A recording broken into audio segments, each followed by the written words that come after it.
మండు వేసవిలో ఎండ వేడిమిని తట్టుకుని శరీరాన్ని హైడ్రేట్ గా ఉంచుకునేందుకు పలు రకాల పానీయాలు తీసుకుంటూ ఉంటారు. నీరు అధికంగా ఉండే పండ్లు, ఆహారాన్ని తీసుకునేందుకు మొగ్గు చూపుతూ ఉంటారు.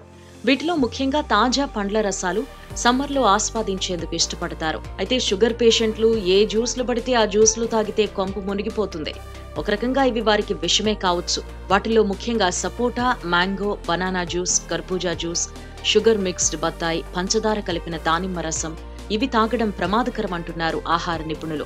కార్బోహైడ్రేట్లు కలిగిన ఆహారం రక్తంలోని గ్లూకోజ్ స్థాయిలను ఏ విధంగా పెంచుతుందో తెలిపే గణాంకాలనే గ్లైసెమిక్ ఇండెక్స్ అంటారు. దీని ఆధారంగా మధుమేహం ఉన్నవారు ఏది తినాలో, ఏది తినకూడదో తెలుసుకోవటం సులభం అవుతుంది.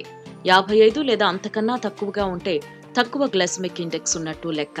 56 నుంచి 69 వరకు ఉన్నట్లయితే మధ్యస్థ గ్లైసెమిక్ ఇండెక్స్ అంటారు. 70 లేదా అంతకన్నా ఎక్కువ గ్లైసెమిక్ ఇండెక్స్ ఉంటే అధిక గ్లైసెమిక్ ఇండెక్స్ గా పరిగణిస్తారు. మధుమేహం ఉన్నవారు తక్కువ గ్లైసెమిక్ ఇండెక్స్ ఉండే పండ్లను ఎక్కువగా, మీడియం గ్లైసెమిక్ ఇండెక్స్ ఉన్న పండ్లను తక్కువగా తీసుకోవటం మంచిది. అందుకే ఈ వేసవిలో మధుమేహులు మాత్రం ఫ్రూట్ జ్యూస్ల విషయంలో జాగ్రత్తలు తీసుకోవడం తప్పనిసరి. అయితే అలాగని మధుమేహులు వేసవిలో ఫ్రూట్ జ్యూస్ల జోలికి వెళ్లకుండా ఉండాల్సిన అవసరం లేదని పోషకాహార నిపుణులు చెబుతున్నారు. ఏ జ్యూస్లను మధుమేహులు తీసుకోవాలి, ఏ జ్యూస్లకు దూరంగా ఉండాలి అనే వివరాలను డైటీషియన్ శ్వేతా పాంచాల్ స్పష్టంగా చెప్పారు. దానిమ్మ గ్లైసెమిక్ ఇండెక్స్ విలువ 18. రక్తంలోని చక్కెరను నియంత్రించే శక్తి దానిమ్మలో ఉంది. ఫ్రక్టోజ్ పీచు పదార్థంలో గ్లైసెమిక్ ఇండెక్స్ ను బాగా తగ్గించే గుణం ఉంది. అంజీరా ఫైబర్ చాలా ఎక్కువగా ఉండే ఈ పండు మధుమేహుల్లో ఇన్సులిన్ చక్కగా పనిచేసేలా చేస్తుంది. పుచ్చకాయ వేసవి కాలంలో చాలా మంచిది, కానీ మధుమేహం ఉన్నవారు పుచ్చకాయలను ఎక్కువగా తినకూడదు. పుచ్చకాయలో చక్కెర స్థాయిలు ఎక్కువ, కాబట్టి 2 ముక్కల కంటే ఎక్కువ తినకండి.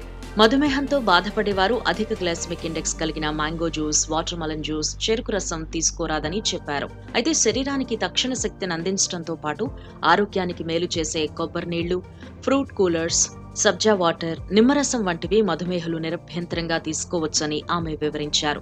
రోజుకో యాపిల్ తింటే వైద్యుడితో పనుండదని అంటారు. యాపిల్లో ఉండే కొన్ని రకాల పోషకాలు కొవ్వు పదార్థాలను జీర్ణించుకోవడానికి ఉపయోగపడతాయి. అయితే యాపిల్ సైజు పెద్దగా ఉంటే పూర్తిగా తినకండి, సగం ముక్కే తినండి. మీడియం సైజ్ యాపిల్ అయితే పూర్తిగా తినొచ్చు. ఇది మధుమేహానికి మంచి ఔషధం.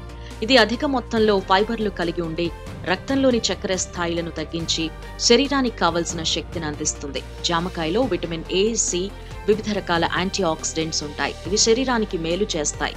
బొప్పాయిలో ఉండే ప్లథోరా న్యూట్రియంట్స్ లో మధుమేహాన్ని నివారిస్తుంది. మధుమేహం వల్ల ఏర్పడే గుండె సమస్యలను అడ్డుకుంటుంది.